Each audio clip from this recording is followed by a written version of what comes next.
Todas estas cosas les acontecieron por ejemplo y están escritas para amonestarnos a nosotros que vivimos en estos tiempos finales. Así comienza el verso que escogieron los adventistas del séptimo día para estudiar esta semana, el tema que han titulado Para los que vivan en esos tiempos. ¿Y quiénes son más que los que vivimos en la época actual?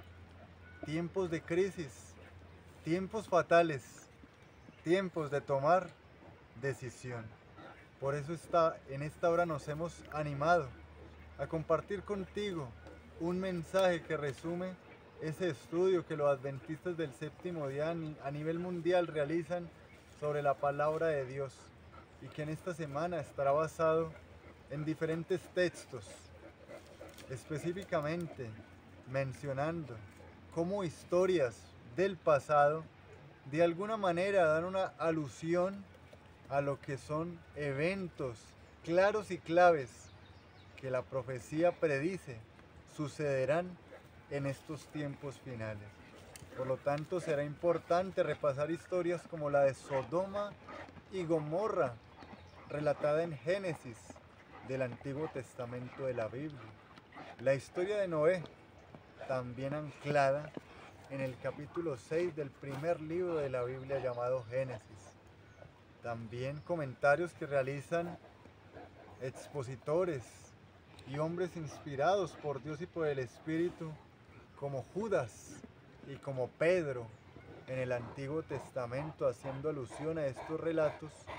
Y cómo no, revisar el Apocalipsis, libro clave para poder entender cómo en estos tiempos finales las cosas sucederán rápidamente y apuntarán a lo que podríamos llamar en esta hora, y es el fin del sufrimiento, pero todo esto enmarcado en el poder de Cristo, quien es el protagonista final de toda profecía, quien tiene la historia en sus manos y quien es capaz de predecir lo que ha de acontecer sin vulnerar de alguna manera la voluntad y libertad humana, sino que su capacidad le da justamente para saber lo que viene, para predecirlo y para dominar sobre la historia y sobre el tiempo. Que te puedas sumergir conmigo entonces en este apasionante estudio de imágenes, alusiones, símbolos de las profecías bíblicas en esta semana, basados en estos relatos antiguos, pero con gran repercusión a la realidad que vivimos hoy. Para ello quiero invitarte a que examinemos el tema de la ira del Cordero. ¿Cómo así ira del Cordero? Mira, tal vez para ti en este momento pueda ser un término, una frase desconocida, pero justamente el texto que a continuación te voy a leer, donde aparece ello, da a entender una verdad relevante e interesante. Y es que muy pronto, debido justamente a esta difusión del mensaje de la palabra de Dios, nadie en esta tierra tendrá excusa para decir: no conozco quién es Dios, no conozco qué es Jesús, no conozco cuál es el plan de salvación para mi vida. Pero vayamos de una vez al texto para que puedas comprobar conmigo que esto es así. Apocalipsis 6, del 12 al 17, en el contexto de lo que se conoce como el sexto sello, narra lo siguiente. Miré cuando abrió el sexto sello y hubo un gran terremoto. El sol se puso negro como tela de luto, la luna entera se volvió toda como sangre, y las estrellas del cielo cayeron sobre la tierra, como la higuera echa sus higos cuando es sacudida por un fuerte viento. El cielo se replegó como un pergamino que se enrolla, y todo monte y toda isla fueron removidos de su lugar. Los reyes de la tierra, los grandes, los ricos, los capitanes, los poderosos y todo siervo y todo libre se escondieron en las cuevas y entre las peñas de los montes, y decían a los montes y a las peñas: caed sobre nosotros y escondednos de la vista de aquel que está sentado en el trono y de la ira del Cordero. Palabra clave, apreciados. En la última oportunidad tuvimos el acceso a una información en el Salmo 75 que nos habla de un Dios que es amoroso pero también justo. A esto hace referencia la ira del Cordero. El Cordero es Jesús, definitivamente en el Apocalipsis y en la Biblia. Y su ira refleja su capacidad para hacer justicia cuando venga por segunda vez a esta tierra a dar a cada uno según lo que se merece. Todos comparecerán ante el tribunal de Cristo, dice 2 Corintios 5:10, y Eclesiastés 12:14 es muy claro cuando dice que todos serán juzgados por sus obras, tanto ocultas y encubiertas como abiertas, tanto buenas como malas. Y aquí de todas formas quiero decir que hay esperanza. ¿Esperanza para quiénes? Para aquellos que están aliados con el Cordero. Un Cordero que peleará y vencerá por los suyos.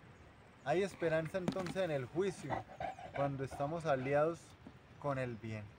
Mientras que cuando se ha dejado de lado ese amor de Dios, todo su plan y el conocimiento acerca de Él, aunque esté fresco en la mente y no se quiera aceptar, lo que viene es temor y pedirle a los montes y a las peñas que caigan, que escondan de aquel que viene ahora sí con todo el poder a juzgar.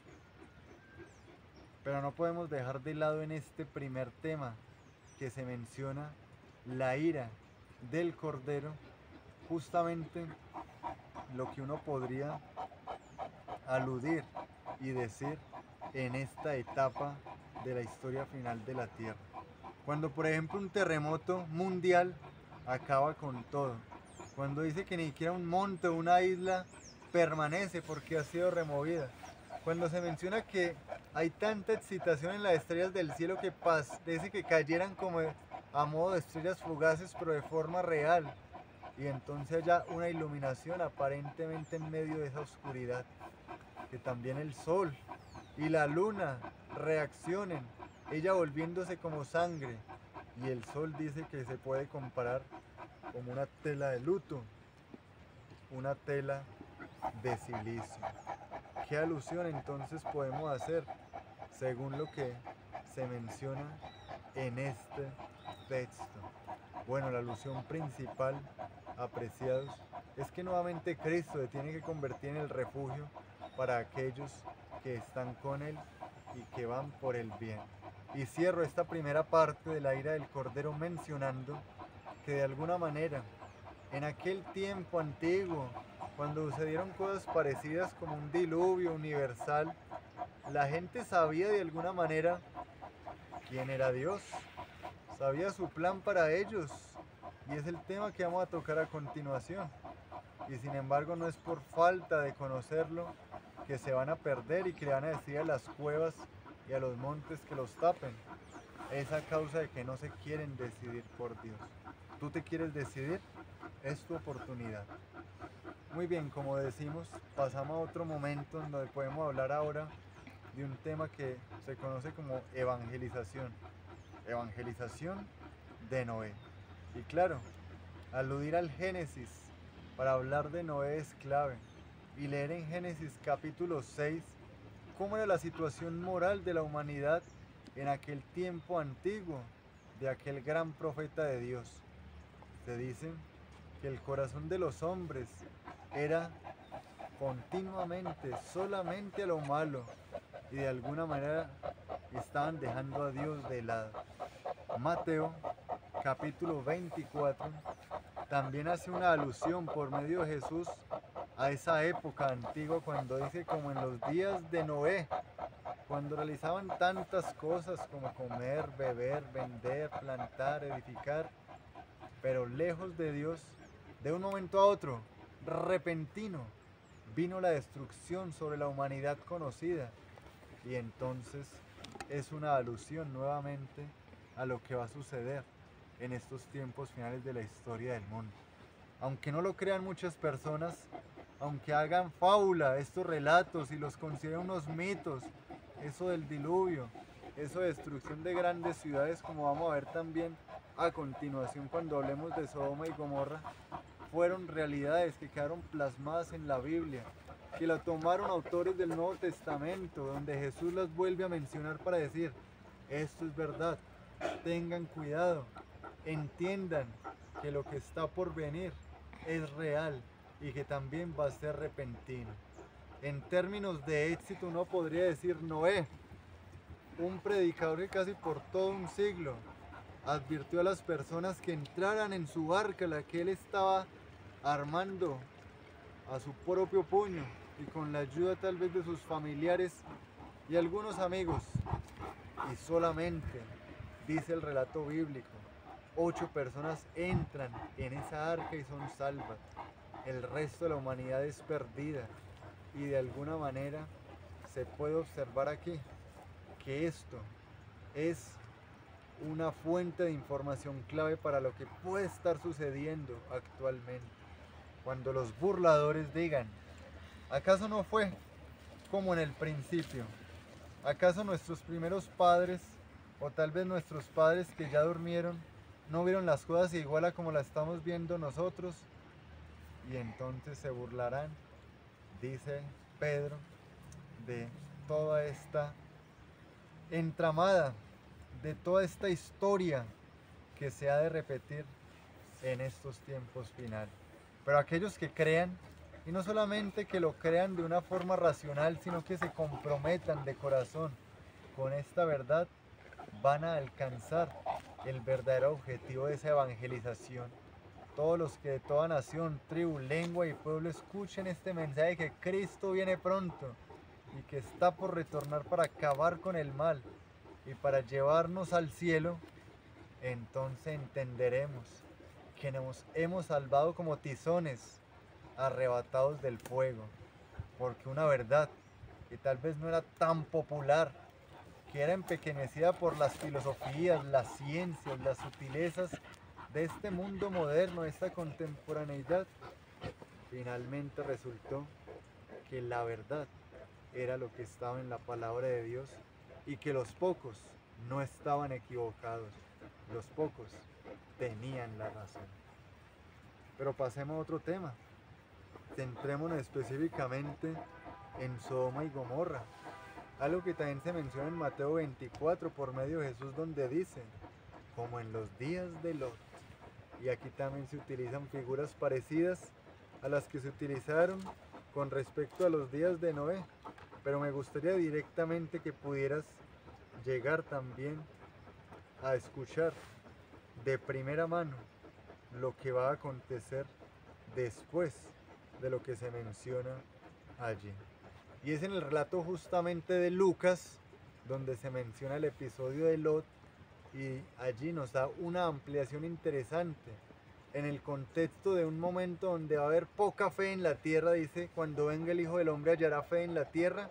Una pregunta que se habla de Lot y cómo este hombre justo, que también justamente es Pedro el que amplía estos conceptos, y por qué no mencionar también a Judas. Dice que fue un hombre justo que afligía su alma en medio de toda esa injusticia que había a su alrededor. Tú y yo afligimos nuestras almas en medio de la justicia que hay a nuestro alrededor, o tal vez nos hemos acostumbrado a lo que vemos diariamente por las calles de nuestras ciudades, personas tiradas, totalmente abandonadas porque han caído en vicios, han caído en las garras de Satanás y de sus demonios que los han querido desquiciar. ¿Y será que eso se nos hace normal? ¿No surge en nosotros un poco de compasión por estas pobres almas?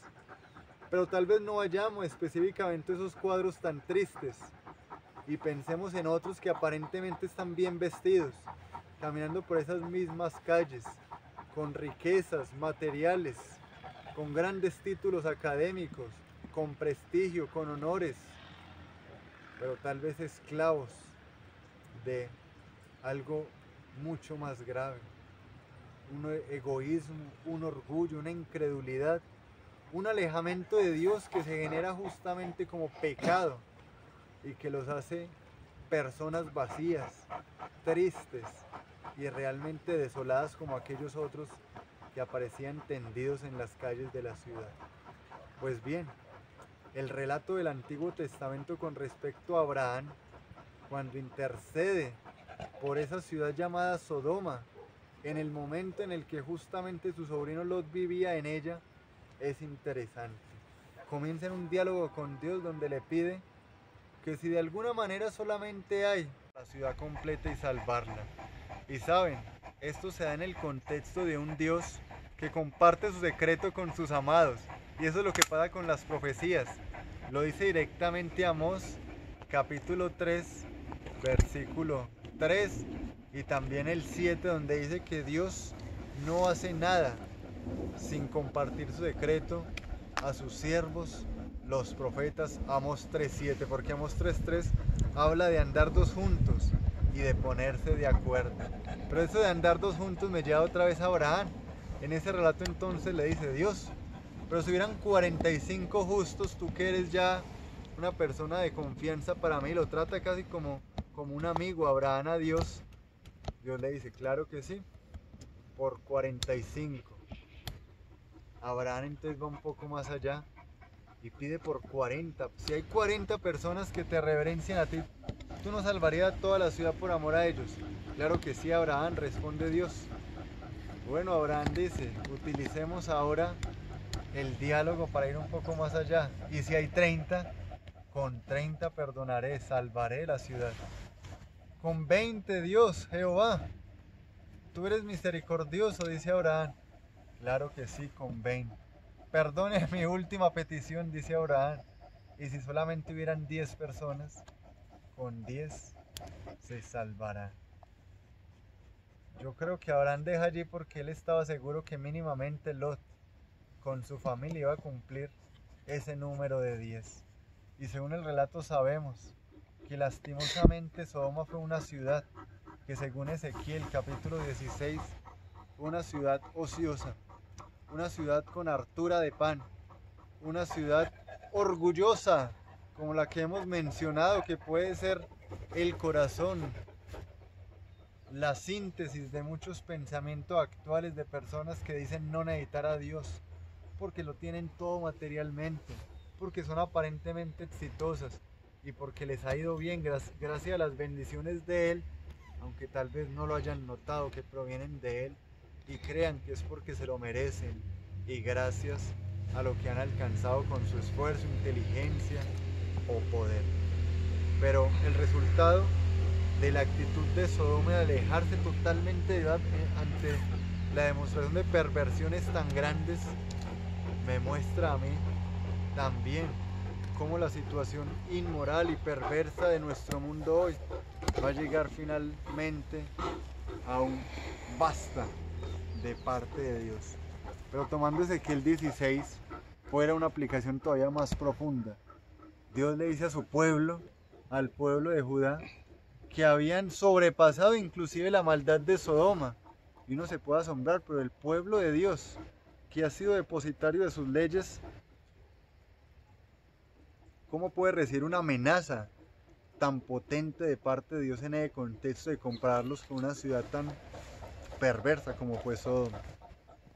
Pues fue real, y de alguna manera Dios también los aguantó hasta su momento a los de su propio pueblo. Y como la historia se repite, el llamado es para nosotros, los que decimos pertenecer a Dios, los que lo estamos buscando, porque por algo también vemos estos videos con ansias, pero que se nos hace un llamado a decir, salgan, en Apocalipsis 18, salgan de Babilonia, de la confusión, en Apocalipsis 16, y de alguna manera serán salvos de todo lo que se viene para esta tierra. ¿Aceptará ese llamado? ¿Te unirás al Cordero y a su hueste para obtener esa salvación tan grande? Pasemos entonces a lo que podemos denominar en esta parte ya final del estudio que los adventistas han realizado esta semana, basados en la palabra de Dios y de textos y de historias del Antiguo Testamento también para corroborar lo que dice la profecía bíblica, entonces a lo que podría ser la conclusión.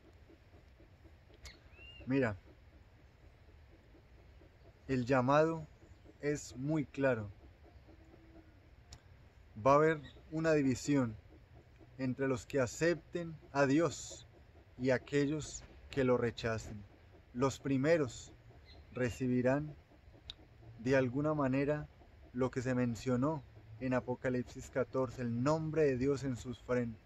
Los segundos, aquí lo alude directamente a Apocalipsis 6, pedirle a los montes, a las peñas y a las cuevas que los escondan, porque no pueden aguantar el resplandor de lo que se ha llamado la ira del Cordero, y que no es más que esa aversión que él siente por el pecado, por la transgresión de la ley de Dios, que en su pureza y amor vino a morir por ti y por mí para demostrarnos que era posible seguir los mandamientos de Dios, que era posible estar unidos a Dios y que solamente lo podremos lograr si nos unimos a Él como el Cordero. Por eso mi invitación en esta hora, después de hacer contigo ese repaso acerca del Apocalipsis, es que aceptes a Cristo. No me cansaré de hacerte ese llamado y que lo puedas concebir como algo real y práctico en tu vida. Por medio de la oración le puedas decir: Señor, aquí estoy, quiero obtener esa salvación tan grande que tú prometes. Quiero hacer parte de esos justos que también proclamarán que tú vienes y que te esperarán y se prepararán para ese momento clave. Y quiero invitarte a que te unas entonces en este momento conmigo en esta oración final. Padre, gracias por tus revelaciones. Gracias porque estas cosas se escribieron para aquellos que hemos llegado al final de los tiempos. Y no podemos dejar de lado cómo cierra este versículo al decir: el que piense estar firme, mire que no caiga. Sodoma fue destruido repentinamente. El mundo fue destruido